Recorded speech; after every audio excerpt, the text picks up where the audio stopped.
दूज का चांद एक बार बीरबल काबुल की यात्रा पर गया। वहाँ की संस्कृति को जानने की उत्सुकता में वह बातों बातों में वहाँ के बारे में लोगों से सवाल करने लगा।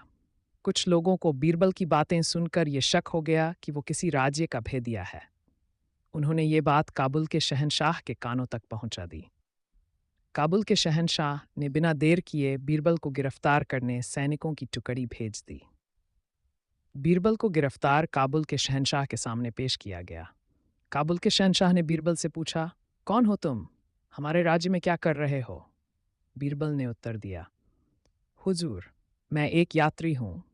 भिन्न भिन्न देशों का भ्रमण करना और वहाँ की संस्कृति के बारे में जानने का मुझे शौक है। किस देश के निवासी हो तुम और कौन है तुम्हारा राजा? काबुल के शहंशाह ने पुनः प्रश्न किया, हुजूर, मैं हिंदुस्तान का निवासी हूँ और वहाँ के शहंशाह जलालुद्दीन अकबर हैं। बीरबल ने शालीनता से उत्तर दिया, ओह, बादशाह अकबर और हमारे बारे में यदि एक शब्द में कुछ कहना पड़े तो क्या कहोगे? हुजूर, आप पूर्णिमा के चांद हैं और वो दूज के। बीरबल का ये त्वरित उत्तर सुनकर काबुल का शहंशाह बहुत खुश हुआ। उसने बीरबल को छोड़ दिया और कई हीरे जवाहरात के साथ विदा किया। जब बीरबल वापस लौटकर अपने घर आया तो काबुल का हाल घर वालों को बताया। उसने काबुल के शहंशाह से हुई बातचीत के बारे में भी घर वालों को बताया।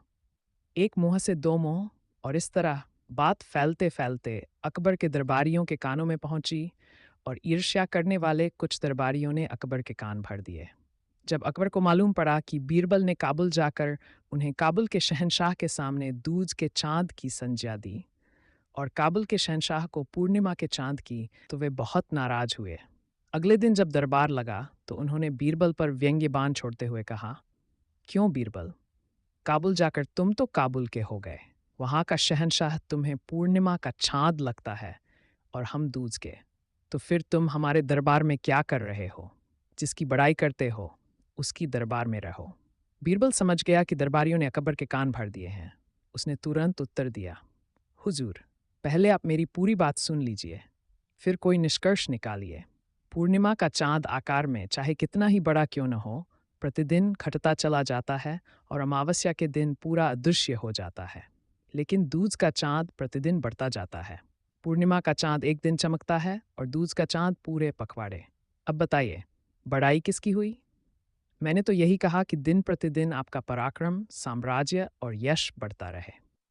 बीरबल की बात सुनकर अकबर की नाराजगी खत्म हो गई और उन्होंने बीरबल को कई वस्त्र और आभूषण उपहार में दिए। इधर ईर्ष्या करने वाले दरबारी अपना सा मुंह लेकर रह गए।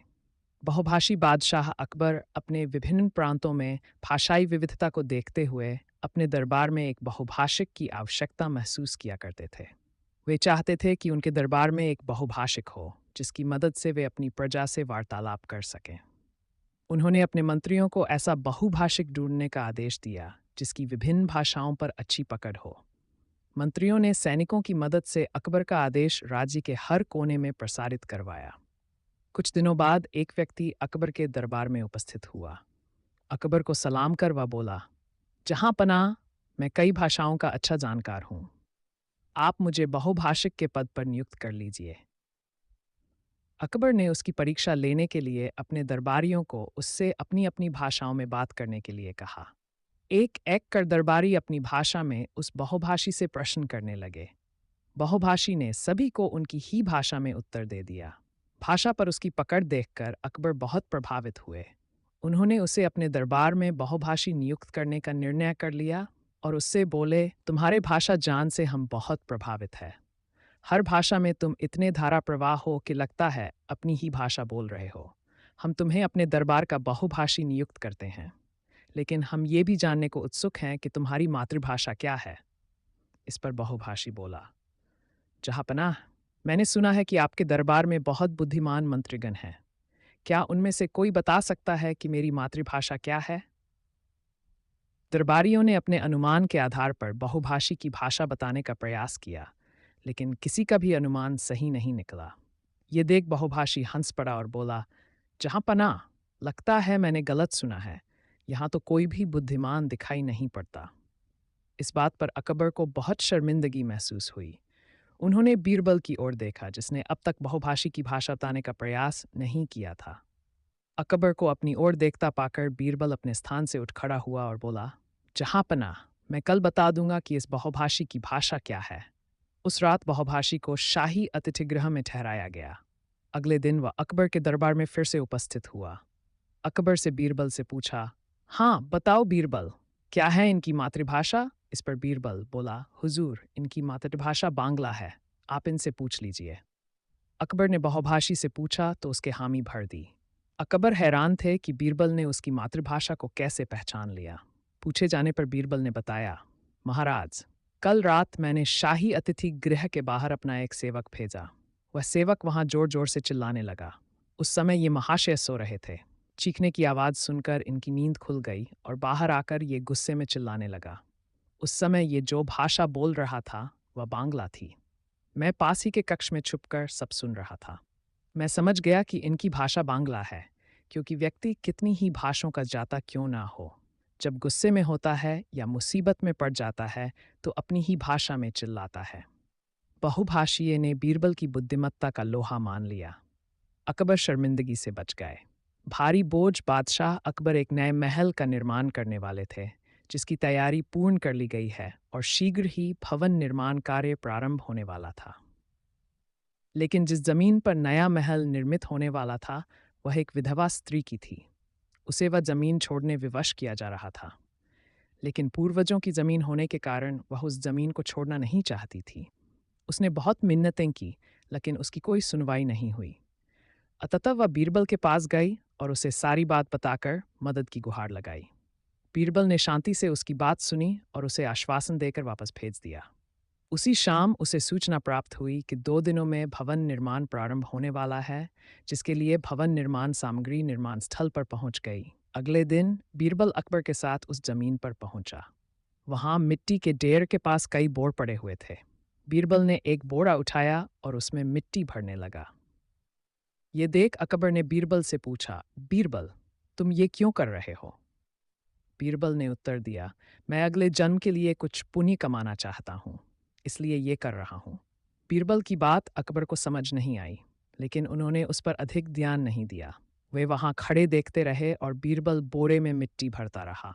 बोरे में पूरी मिट्टी भर जाने के बाद वह अकबर से बोला, हुजूर, मिट्टी से भरे उस बोरे को उठाकर मेरी पीठ पर रखने में क्या आप सहायता करेंगे? अकबर तैयार हो गए और झुककर बोरा उठाने लगे। वह बोरा बहुत भारी था। वे बोले, बीरबल, ये बोरा तो बहुत भारी है। तब बीरबल ने कहा, हुजूर सोचिए, यदि एक बोरे में भरी मिट्टी का भार इतना अधिक है तो इस पूरी जमीन की मिट्टी का भार कितना होगा?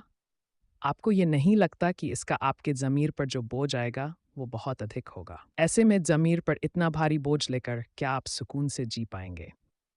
बीरबल की इस बात ने अकबर की आंखें खोल दी। उन्हें अपनी गलती का एहसास हो गया। उन्होंने उसी समय निर्णय लिया कि वे उस जमीन पर नए महल का निर्माण नहीं करेंगे। इस तरह बीरबल अपनी सूझबूझ से बादशाह अकबर को मना पाता है। जल्दबाजी में लिया गया निर्णय एक दिन की बात है। बादशाह अकबर घोड़े पर सवार होकर आम के एक बगीचे से गुजर रहे थे। उनके साथ बीरबल, कुछ मंत्री और सैनिक थे। अचानक एक तीर सनसनाता हुआ उनके करीब से निकला और वे बाल बाल बचे। अकबर पर हुआ हमला देखा सैनिक हरकत में आ गए और फौरन उस दिशा में भागे जहां से निशाना साधा गया था। तीर एक जुरमुट के पीछे से आया था। वहां पहुंचने पर सैनिकों को एक लड़का खड़ा दिखाई दिया। वे उसे पकड़कर अकबर के सामने ले आए। अकबर स्वयं पर हुए हमले से बौखलाए हुए थे। उन्होंने लड़के से इसका कारण पूछा तो लड़का बोला, जहां पनाह माफ कीजिएगा, मेरा इरादा आपको मारना नहीं था। मैंने तो बस उस पेड़ से आम तोड़ने के लिए तीर चलाया था, लेकिन मेरा निशाना चूक गया। लड़के ने एक पेड़ की ओर इशारा किया।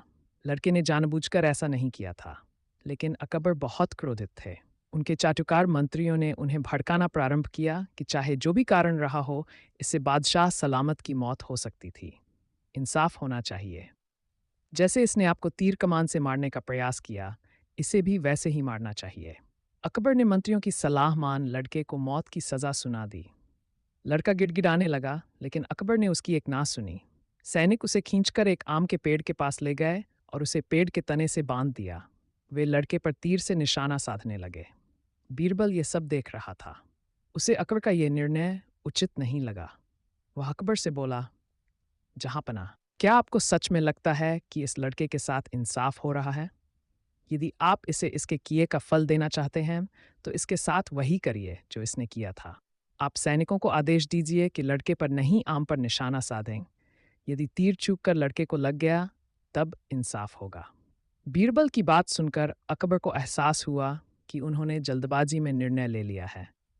उन्होंने लड़के को माफ कर दिया। एक रूप तीन बादशाह अकबर अक्सर बीरबल के सामने अजीबोगरीब सवालों की बौछार करते रहते थे। एक दिन उन्होंने बीरबल से पूछा, बीरबल, क्या तुम एक ही आदमी में हमें तीन तरह की खूबियां दिखा सकते हो? जी जहांपनाह, बीरबल ने जवाब दिया।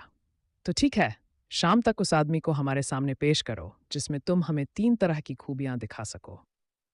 अकबर ने हुक्म दिया। शाम होते ही अकबर बीरबल का इंतजार करने लगे। कुछ ही देर में बीरबल हाजिर हुआ। उसके साथ दुबला पतला मरियल सा आदमी था। उस आदमी ने अकबर को सलाम किया। अकबर उस आदमी को ध्यान से देखने लगे।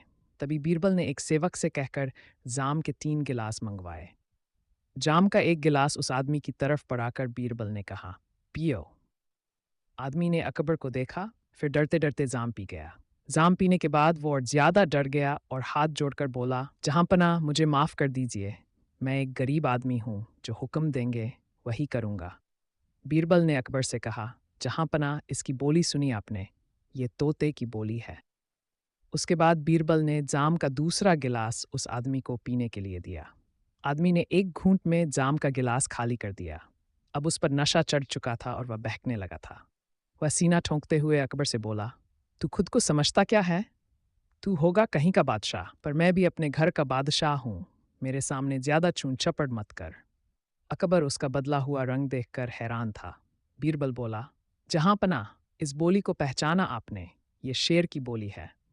उसके बाद बीरबल ने तीसरे और आखिरी गिलास में भरा जाम उस आदमी को दिया, जिसे उसने लपक कर ले लिया और पीकर लड़खड़ाने लगा। वह पीकर न ठुन हो चुका था कि अनाप शनाप बड़बड़ाए जा रहा था।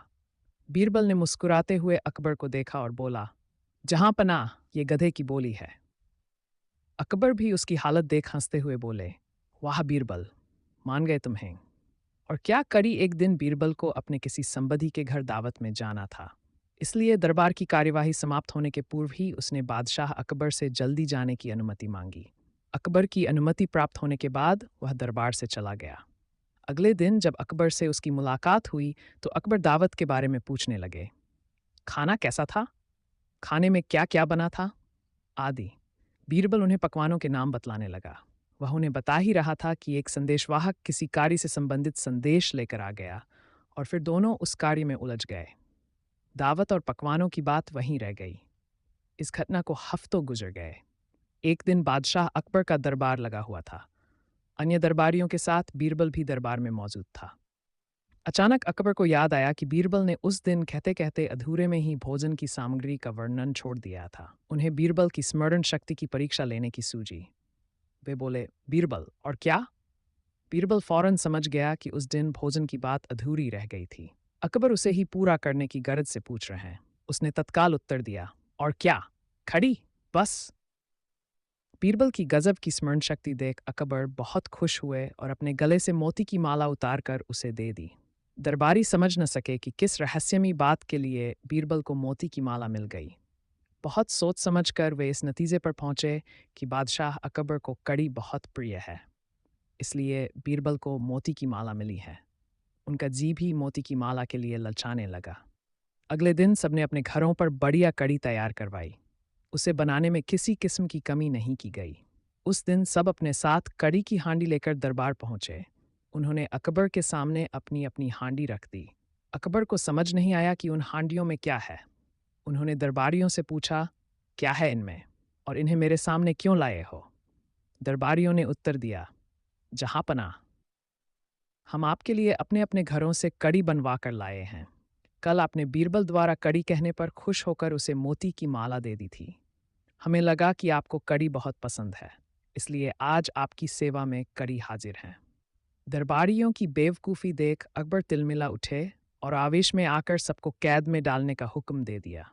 वे बोले, तुम लोग बस नकल करना जानते हो, दिमाग का सही इस्तेमाल तो तुम्हें आता ही नहीं है, इसलिए तुम सबको यही सज़ा मिलनी चाहिए। दरबारियों अकबर के सामने नतमस्तक हो गए। वे क्षमा याचना करने लगे। तब अकबर अपना हुक्म वापस लेते हुए बोले, कसम खाओ कि आइंदा बिना समझे बूझे किसी की नकल नहीं करोगे। सबने कान पकड़ लिए कि आगे से ऐसा कभी नहीं होगा।